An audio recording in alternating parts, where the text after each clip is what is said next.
एक गांव में एक व्यापारी रहता था। उसके घर में 2 बेटे थे और उसकी पत्नी रहती थी।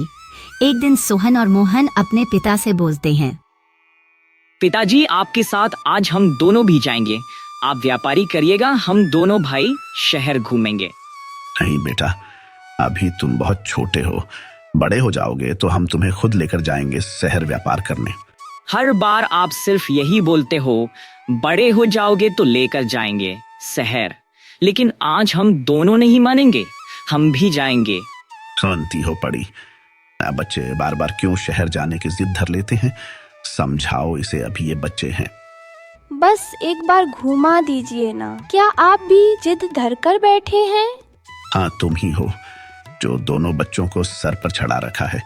मैं शहर व्यापारी करने जाऊंगा कि इसे घुमाने।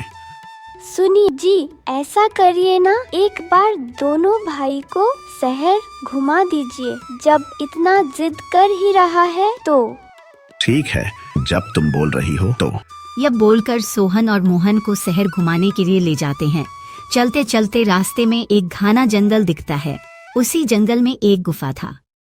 सर, क्या देख रहे हो? चलो यहाँ से, यहाँ रुकना खतरे से खाली नहीं।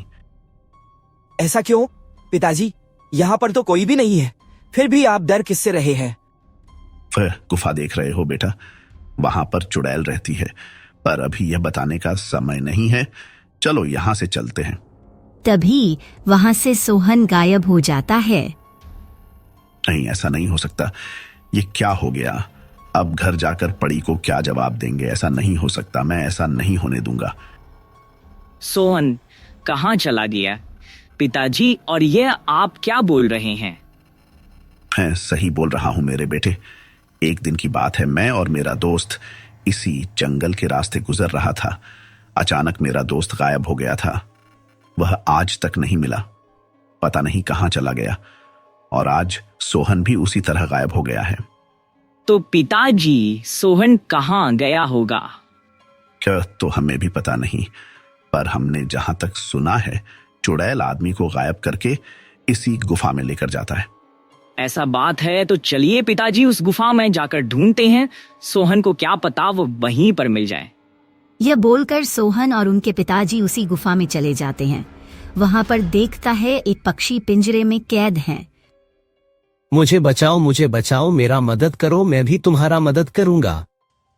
तुम आदमी की तरह बोल कैसे रहे हो? तुम तो एक पक्षी हो। अभी यह बातें बताने का समय नहीं है। जितना जल्दी मुझे आजाद कर सकते हो करो और निकलो, नहीं तो वह चुड़ैल फिर आ जाएगी और तुम्हें भी पकड़ लेगी। मेरे बेटे को भी उसी चुड़ैल ने कैद कर लिया है यहाँ पर। क्या तुम मेरे बेटे को आजाद करने में मेरा मदद करोगे तो मैं तुम्हें आजाद कर दूंगा। हाँ, मैं तुम्हारी मदद जरूर करूंगा, लेकिन पहले निकालो मुझे और चलो यहाँ से तुम लोग भी जल्दी।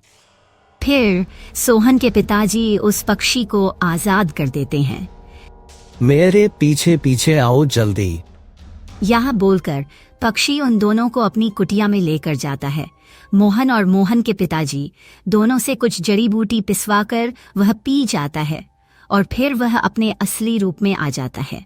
उस चुड़ैल की दिन पर दिन आतंक बढ़ता जा रहा था। मैं गया था उस चुड़ैल को पकड़ने, पर उसने मुझे धोखे से पक्षी बना दिया। पर तुम्हारा बेटा कैसे गायब हो गया? हम सब गुफा के बगल वाले रास्ते से आ रहे थे। अचानक मेरा बेटा गायब हो गया। चिंता मत करो, अब की बार हम ऐसे ही चुड़ैल से लड़ने नहीं जाएंगे। पहले जंगल की दक्षिण तरफ जाएंगे, जहां जादुई पेड़ है। वह जरूर चुड़ैल को हराने में हमारी मदद करेंगे। यह बोलकर वह तीनों जंगल की ओर चले जाते हैं। क्या यही है जादुई पेड़? हाँ, यही है जादुई पेड़। है जादुई पेड़। मैं चुड़ैल को कैसे मारूं? कृपया करके मुझे मार दिखाए। मैं उस चुड़ैल को मार क्यों नहीं पा रहा?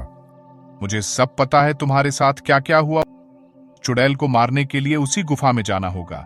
उसी गुफा के अंदर में एक मूर्ति है। उस मूर्ति को जैसे ही खत्म करोगे, वह चुड़ैल भी खत्म हो जाएगी। जादुई वृक्ष की यह बात सुनकर साधु खुश हो जाते हैं और वह तीनों चुड़ैल की गुफा की ओर चले जाते हैं। तुम यहाँ से भागे कैसे? अगर भागे तो फिर यहाँ आए क्यों? तुम्हें डर नहीं लगता हमसे? फिर उन दोनों में लड़ाई होने लगता है। मोहन और उनके पिताजी जाकर उस मूर्ति को तोड़ देते हैं जिसमें चुड़ैल की जान बसती है। जैसे ही वह मूर्ति टूटती है वह चुड़ैल खत्म हो जाती है और जितने भी आदमी उस चुड़ैल ने गायब किया था वह भी आ जाते हैं।